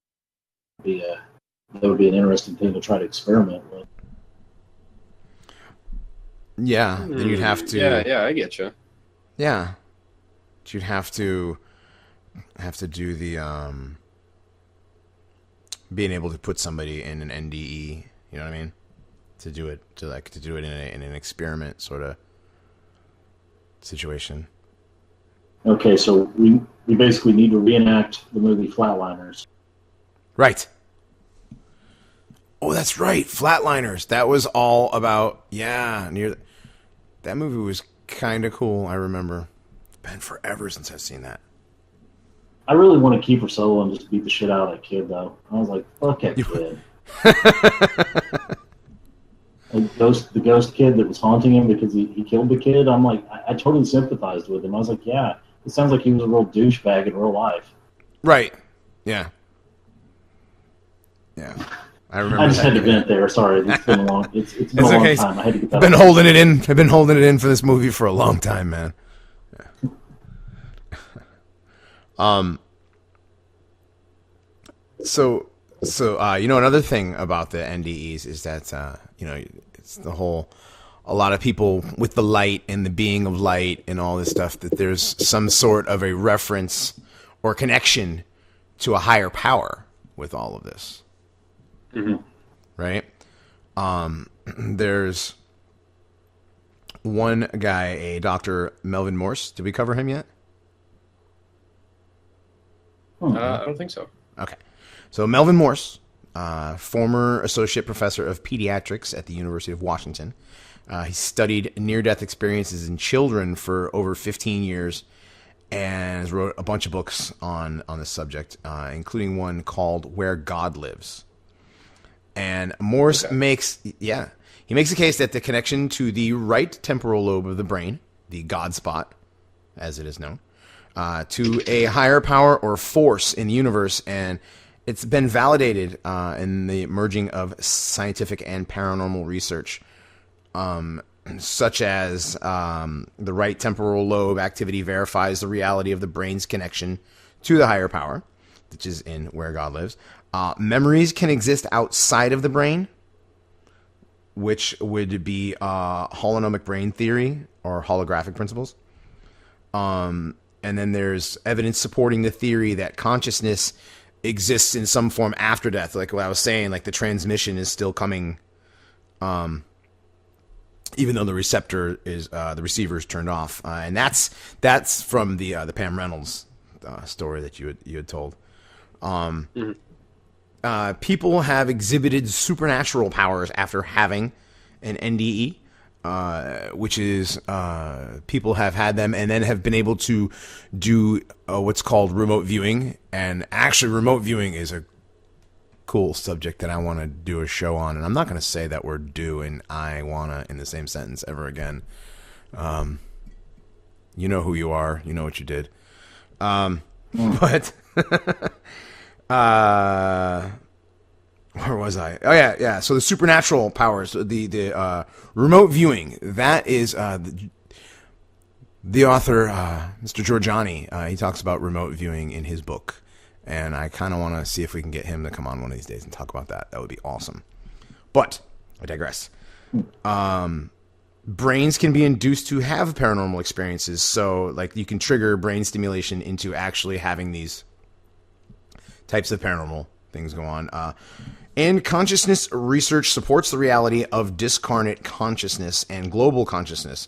So global consciousness is kind of the whole we are all connected, we're one consciousness, in sort of the shitty hippie way, if you know what I mean. That's which I don't necessarily agree with that as much as I do agree that, like the group consciousness thing, it's not that we're all, it's not where, remember, was it in Star Wars where he felt like 1,000 voices just cried out and were extinguished or whatever? I don't know. But like that whole, how we're all connected, but not so much like that. You know what I'm trying to say? Yeah. Right. Right. And also, scientific evidence exists supporting the theory of reincarnation, which is reincarnation is a fascinating topic that we could do an entire episode for sure on reincarnation. What do you think, Adam?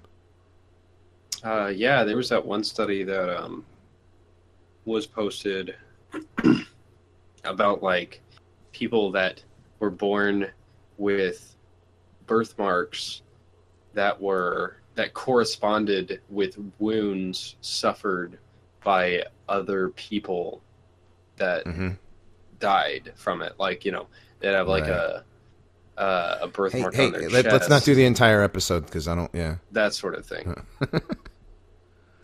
I want to save that for reincarnation, but yeah, that's cool.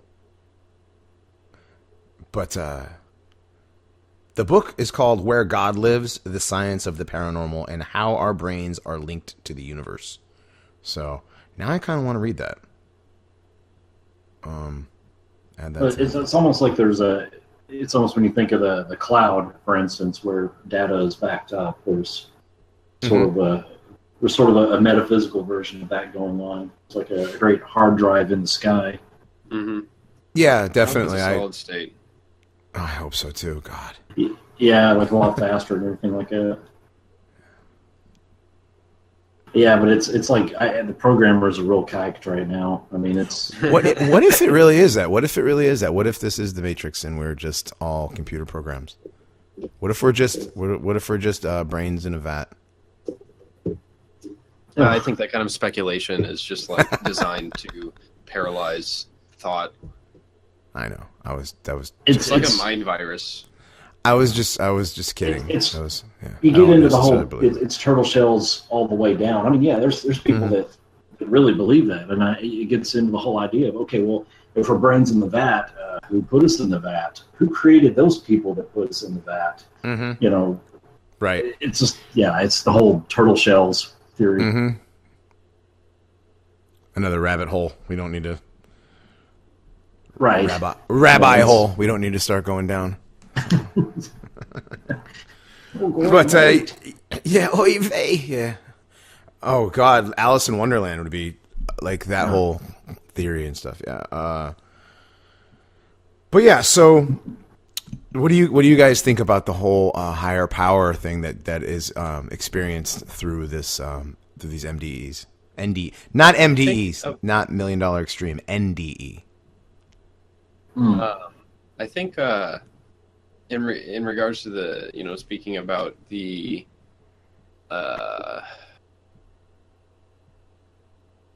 group consciousness idea, it seems to me more like not that each brain is connected to each other, but each brain is independently connected to the broader phenomenon of consciousness itself. Instead of like we're all one, like we're all connected to each other, we're all connected to this separate thing. Or not necessarily separate, but you get what I'm saying, right? We're all separately connected to the same thing. Yes.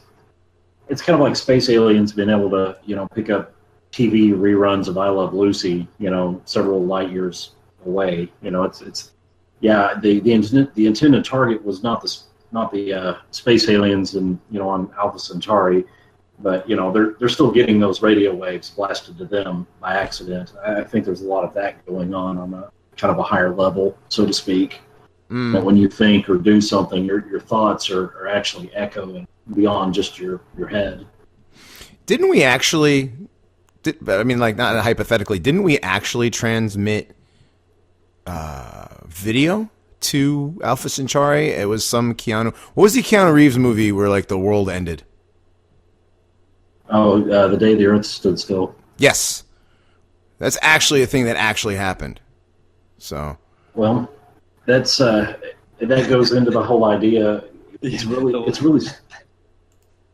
I think both in the metaphysical standpoint and also in the real world of sending transmissions to unknown places, you really don't want to cry out when you're alone in the jungle. I mean, if you're all intelligent life on this planet, the smartest animals are all descended from predators. It's a very strong possibility that intelligent life elsewhere is also descended from predators. In the metaphysical world, the thoughts that you broadcast out, there are things out there listening, and like he who studies evil is studied by evil. Agreed. Anyway, just a thought. You're sending those out there. The Archons are watching. Fuck aliens. They're a bunch of assholes. Right. Fuck bees. Wait a minute. So it's the similar theory in that the transmission is actually still transmitting, regardless of whether it's being received. And like Adam, like you had just said, we are all the group consciousness. That's what I was actually trying to say too, that it's not this stupid hippie, we're all one man, but we are all connected to the same stream of consciousness independently. Mm-hmm. Right. That seems much more reasonable and also way less gay. Oh, 100% way less gay, yeah. Because the hippies, that's just, whatever. No, man, I found out about this. On an acid trip, man. Yeah, okay. Yeah, dude. I was talking to this guy. He was like 12th generation Chinaman. So yeah, he's a 164th Cherokee shaman, bro. God. he taught at the university in Colorado. Oh yeah, he's pretty much an Indian. At that point, he's yeah. I mean, I would take his opinion and over any other, well, the only kind of people that doubt him would be like Nazi little Eichmanns. You just don't understand. What I think is interesting in regards to the, talking to other consciousnesses is people that experience like there's a really good story about this. I was the Melvin Morse. One of the cases he researched was this woman, Olga Gerhardt. She was 63 years old, and she had a heart transplant because she had apparently a severe virus that attacked her heart tissue, not unlike what happened to Goku on Dragon Ball Z. And so her whole family was there at the hospital, waiting for the surgery, except for her son-in-law, who stayed home, probably because he's an asshole. Play Minecraft. Yeah. And so the transplant was a success, but at exactly 2:15 a.m., her new heart stopped beating. And it took the transplant team 3 hours to revive her. And it wasn't until the morning that her family was informed that the operation was successful, without any other details, probably not wanting to stress them out. So they didn't know about the second failure there. So when they called the son-in-law with the good news, like, hey, grandma lived, he had his own news to tell. He already knew about the surgery that was successful. He said that at exactly 2:15, while he was sleeping, he woke up to see his mother-in-law at the foot of his bed. and she told him not to worry and that she was going to be all right. Everything was fine. And Olga, in her apparition form, asked him to tell his wife, which was Olga's daughter, that it was going to be fine. So the son-in-law wrote down the message and the time of day that it happened, and then he fell back asleep. So when he went there, Olga regained consciousness, later Olga regained consciousness. And the first thing she said was, did you get the message? And she was able to confirm that she left her body, went to her son-in-law and told him about it. And then he independently, he wasn't there to write down what happened. So there is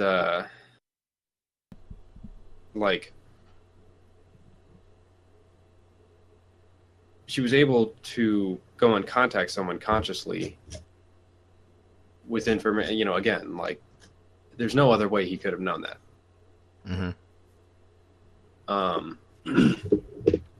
And Dr. Moody, who I guess I misread that D as an R, and that's why his name is Moody and not Maury. But anyway, he tried to facilitate those apparitions and contact with them. And he modeled it, interestingly, after the ancient Greek ideas when people would go to an oracle at a facility called the Psychomantium, which sounds like something from a Marvel comic, but I don't think the Jews had infected Greece at the time. So it's basically like this facility they set up with mirrors for some reason to facilitate the psycho process. And apparently they, did it to send telepathic messages as vibrations to people in the afterlife. And according to this, he was able to have an 85% success rate with clients who go through a full day of preparation.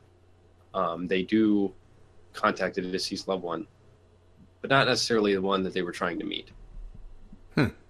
And in most cases, it happened in... I read that wrong. The Psychomantium was the thing he built.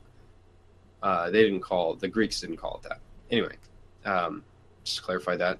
But he said most of the time it happened while they're at the Psychomantium. But in about a quarter of the cases, it happened to them later. And they would wake up in the middle of the night and they would see the apparition at the foot of their bed. That reminds me a lot of the visions that Joseph Smith talked about. Talking to angels and that sort of thing. Right, talking to angels, when he figured out the different stuff about Mormonism. But apparently he wrote a guide on how to build your own Psychomantium. So maybe that could be if we get enough donations, we could have the Paranormies Psychomantium. We can harass Jews in the afterlife. Right. Send swastikas back. Oy vey. Oy vey. They're bothering us even afterwards. Oh, come on. They don't have souls, so. Oh, right. Never mind. Yeah, you never hear a good tale of a good Jewish haunting from the afterlife. It's always while they're alive they haunt you. But anyways, there's another story about Mellon Thomas Benedict. I don't know, Adam, if you read any of that, or Marcus, if you know anything about this guy, but he has a really incredible story. He basically, while he was in his NDE, this is the most transcendental NDE ever documented.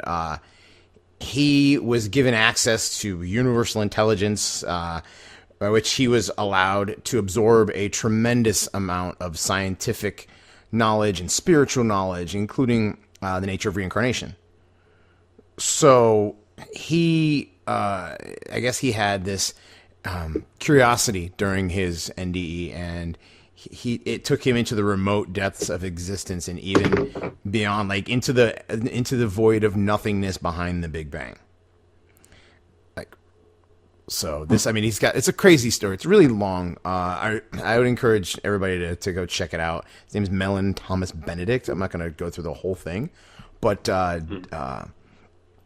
it's long. It's long, but there's a couple of things I'll point out. But like he was shown in holographic detail the evolution of both Mother Earth, which he calls Gaia. Everybody knows Gaia, and humanity. What a con. And right, and experience the cosmology of our soul's connection to the Earth. Yeah, he was given knowledge about humanity's role in the universe, including 400 years down the road, what humanity's future would look like. Deepak Chopra. Are the wrote a Jews book. still here? Yeah, right. I don't know. You got to read Deepak Chopra's book or read this guy's book. So, yeah. I can already tell it's a Jewish plot. You've got to buy the book before you get the answer. Right. If you buy the book, Goyim, you'll know. Exactly. But, well, the book, no, if you're going to say it right, you got to read it like Deepak and says, you got to buy my book. Yes, no, he says, Mellon is an encyclopedia of the afterlife. My name is Deepak Chopra. We talk about quantum. Deepak Chopra is another guy. That guy, he just starts talking and rambling, and he just starts in quantum and quantum this and quantum that. He just throws the word quantum in front of anything, and it'd be like, oh. Yeah. Anyways. Did Indians finally learn to use toilets in the future? Oh, man. But one thing... The streets clean themselves. The great flowing designated shitting streets. As far as the eye can see, you could shit wherever you want. But one thing that Mellon had pointed out that he noticed is that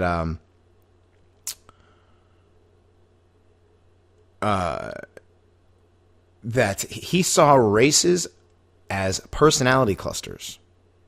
So he definitely saw a differentiation in the races. He said like countries like France and Germany and China, they each have their own personality, which at one point they did. At one point they did. But yeah, so in the NDE, he saw that all of the races of Earth are different. And what a surprise. Because they are. Wow. We never knew that before. Well, I mean, no. This goes against the normal hippie transcendental speak of just one race to human race. I mean, even in... And this is a guy, I mean, and I think you were the one that said that, like, when we were talking earlier before the show about... Was this the guy that you were like, I don't really necessarily know that I believe him? A lot of the stuff he said. Was this the guy? that was Benedict. Just from the specific story okay. I read from him. It sounded kind of hacky, but I hadn't read any of the this guy's story context to this guy. Oh no, this guy's story, like, he went in for cancer, and when he came back from his when he recovered from his surgery or whatever, or his trip to the doctor, he was found dead. And when he was recovered, he was in and out, back and forth, asking if he was alive and whatever, because he didn't know if he was dreaming. Took him 3 days to kind of start feeling normal again. And after about 3 months, he went to go get tested again because, to make sure the cancer was in remission. Hold on, I want to make sure I get the type of cancer that he had. But I want to read this part real quick before I forget. But he said the doctor says to him after the scans, well, there's nothing here now. He said, really? It must be a miracle. Doctor said, no, it's called spontaneous remission. So after his NDE, his everything had gone into remission and he was all better. And his story is fucking strange. Yeah. Oh, yeah, that's what you see. He had died from terminal cancer in 1982. So, yeah. And it was when he died and he came back and there was spontaneous remission of his cancer. That is very odd. I know. Because But this is the Paranormies. I mean, so. I'm not saying it didn't happen. I'm more curious to learn about spontaneous remission. Mm-hmm.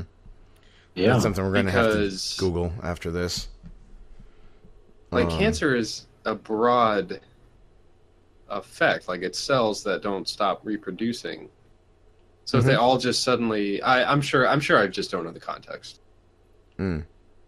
Still, that is really fascinating. Mm-hmm. Yeah, if left to their own devices, cancer tumors supposedly keep on growing, and keep on eating away at a body even after death. Much like Because they don't even feed on oxygen anymore. They've become anaerobic. any cancerous Supposedly. population. Mm. Until they're physically Yeah, removed. Usually. And then chemically taken care of. Right. So, right, yeah. I apologize. I do a lot of mooing in agreement. Like, yes. Right. Right, I'm yeah. making fun of the Little Vic posting hilarious there. Aussies. Yes. There we go again. Yeah, he came back. He came back with a lot of information and stuff, and like like I said, I encourage everybody to read this guy's story. Again, it's crazy. Mellon Thomas Benedict. He goes and describes everything, like the road to death, the light of God, the river of life, the void, the light of love, and his return, and what is heaven. So that's the thing about NDEs. You're kind of in between what would be considered Earth, and they always say that on the other end of the tunnel, that's heaven, right? If you're religious at all. So he said he was given a tour of all the heavens that have been created, the Nirvanas, the happy hunting grounds, Valhalla. He said he went through all of them, and they're thought form creations that we have created. So we don't really go to heaven. We are merely reprocessed. Our consciousness is reprocessed into the great consciousness. But like we said earlier, we are all individually connected to the same consciousness. So that actually makes sense. But he says he saw the Christian heaven, and he talked. He said, this is what he says. We expect it to be a beautiful place, and you stand in front of the throne worshiping forever. I tried it. It's boring. This is all we're going to do? This is childlike. I don't mean to offend anyone. Some heavens are very interesting, and some are very boring. Apparently, Christian heaven is boring, because worshiping God 24/7, 365 gets old, apparently. He says... Jewish heaven is probably like just an account, like a spreadsheet where the numbers just continuously grow. Like the income just keeps going up. Oh, yeah. He said that he found the ancient ones to be more interesting, like the Native American happy hunting grounds. He said the Egyptians have fantastic ones. He said in each of them, there's a fractal that is your particular interpretation, unless you're part of the group soul that believes in the only God of a particular religion. So even then, it's a little bit different, because the whole thing is, it's not like when you get to heaven and oh shit, it's Allah, or you get to heaven and oh shit, it's The Mormons are right. Yeah. It's whatever religion you believe, I guess, is That sounds pretty mosaic. The heaven, yeah, whatever. Sounds pretty mosaic. Yeah. How All many? the highway patrol. Right? You know how many levels of mosaic distinction you were on there, buddy? You have to Yeah. administer a roadside raw pork test. Yeah, they say that when you leave there, Sir, you breathe realize this incense. when you stop, when you leave there, you realize that death is about life and not about heaven. So, he said he asked God, what's the best religion on the planet? Which one is right? And God said, with great love, I don't care. He said, I don't care. Fuck if I know. Yeah, exactly. Shit. No, but everybody thinks they know God. Everybody thinks, their religion owns God. Everybody thinks their religion owns, the philosophies behind God and whatever. That sounded pretty Mosaic. Yeah. Sounded pretty Mosaic, huh? Yeah. So here's the whole, he talks about dreaming, and since we are multi-dimensional beings, we can access the different dimensions through dreams and out-of-body experiences and whatever. So, he says he really respects life and death now that he's died and come back. I mean, it's an interesting story, even if the there's like 8-9 more pages of it, but it's an interesting story. If in fact he died, and when he got brought back, his cancer was gone. Yeah, something rebooted his system. Okay, so there was a doctor who. Okay, so here's a couple of people who talking about him. Dr. Kenneth Ring says Mellon Thomas has the big picture. His story is one of the most remarkable I've encountered in extensive research on near-death experiences. It's very rare that those who have died and returned have seen into the future to the extent that he has. His vision of the future is one of hope. He has participated in studies of a major university where he contributed to understanding of the structure of genes and chromosome coding for a genetic disease, while researchers puzzled over how he could have had access to this. So he came back with genetic and chromosomal coding for this disease that he apparently helped fix.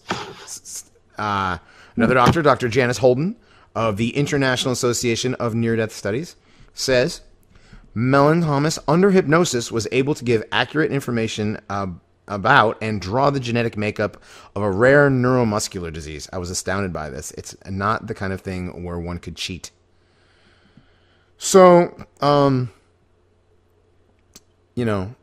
he's been involved in the research of quantum biology, which is the relationship between light and life. He's an interesting cat. There's a lot of things, like scientifically, that he knew that he shouldn't have known. So, yeah. He mentions a man apparently who. Let me see here. He mentions a man. Oh, never mind. I read that wrong. I thought he mentioned a man who hasn't been born yet, and blah blah blah blah. I know it's a guy, and then there's something that talks about something he's gonna be seen as later, but no. Yeah, he's pretty interesting. So he's got I guess he wrote a book, of course. But he talks about it's a super interesting story. Like I said, especially considering the fact that apparently his cancer went away. Just like that. It makes you wonder if there's some way you can, I don't know if you can get adept enough at outer body astral projection sort of experiences to where you could maybe learn things, or how maybe even treat cancer. Makes you wonder if there's some way to recreate these conditions that near death creates, maybe without dying. That'd be nice. Again, we'd have to recreate flatliners. Yeah, that's it. Well, either you guys got anything else to add? We're coming up on the end of another hour. So. No, I think we got a pretty solid coverage. I'm looking forward to see what our fans have to add to that, comments and stuff. Yeah. What about you, Marcus? Hey, once again, thanks for having me on. And I know I kind of went off into some, new agey stuff, and it's kind of sad. That's kind of the nature of the beast. It's the most people that have researched this. But other than that, it's been an outstanding show. Right on, man. Yeah, no, you're gonna get that with this kind of a subject. I mean, you got your Bill Hicks, man, and all that, Deepak Chopra and all that crap, and the but there is something to it, because I mean, these studies, studies have shown, I mean, all these studies have been done on this stuff, and people have talked about it. They see the same things, and the stories are very, very, very, very, very similar. So yeah, man, this was cool. Like I said, I really want to get that one book. not this guy's book. Just a second. The book I wanted to get. Oh man, where'd it go? The one about the God theory, where God comes from. Oh, where God lives? Yes, Where God Lives. Thank you. I had space on that. I lost my tab. But yeah, the Where God Lives. I actually want to read that because that is interesting to me, and not in a, yeah, man. Oh, shit. Dude, we totally forgot to talk about the near-death experiences of gays and lesbians. Show's over. Yeah, show's over. So yeah. Well, right on. So how about we get out of here until next week? Oh, for the Paranormies present the Ahnenerbe Hour with Mr. Adam Haidt and Mr. Marcus Hale. I am Johnny Monoxide. We will talk to you later.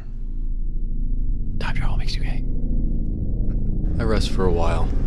Now it's time to get up and try once again to find an exit.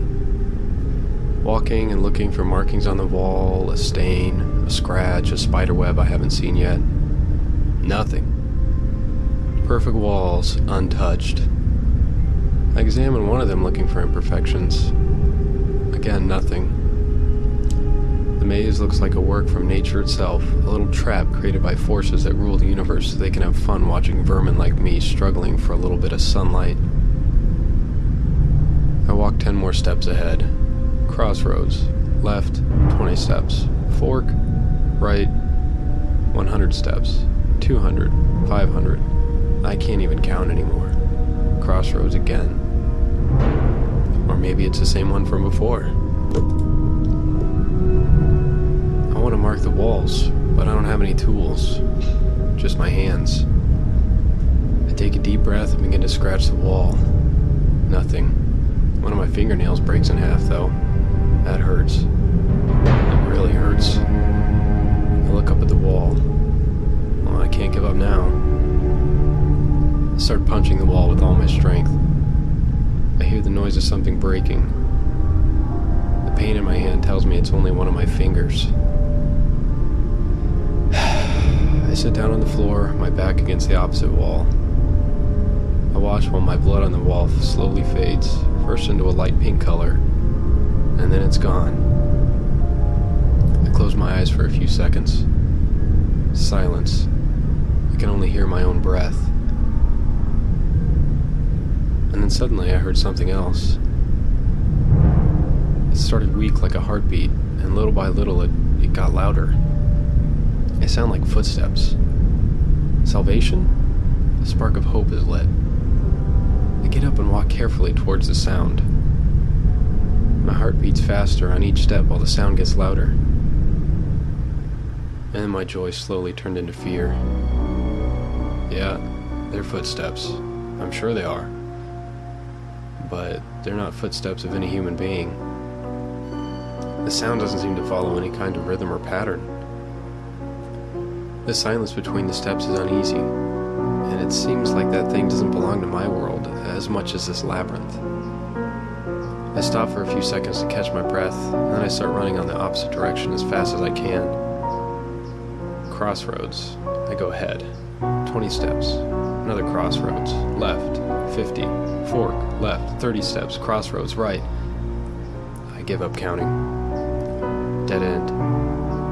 A huge wall appears in front of me and there's nowhere to go. I hear those damn footsteps behind me now, coming closer and closer. I sit down with my back against the wall. I'm tired. Very tired. I don't care anymore. That thing can come destroy me. I don't have any hope of getting out of here alive. I close my eyes. I hear the footsteps approaching and keep my eyes closed, waiting for the end. And then it stops. That thing is right in front of me. I can hear its heavy breathing. For a while, I can only hear that breathing in front of me. So I open my eyes. I saw something that I just can't describe. It looks awful. The shape doesn't make any sense. I'm paralyzed, staring at a single eye in the creature's head. And then it sighs. A strange sigh of disappointment. It turns its back on me and walks away towards the dark hallways of the maze. So I just sat there for a while. I can't tell how long.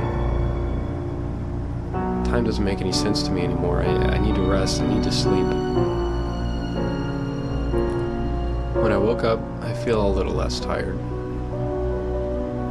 I get up and walk, looking for the exit once again. The possibility of seeing that creature on one of the crossroads of this place makes my heart beat faster and faster. And now that I think about that eye, I think I understand what makes me so scared about it.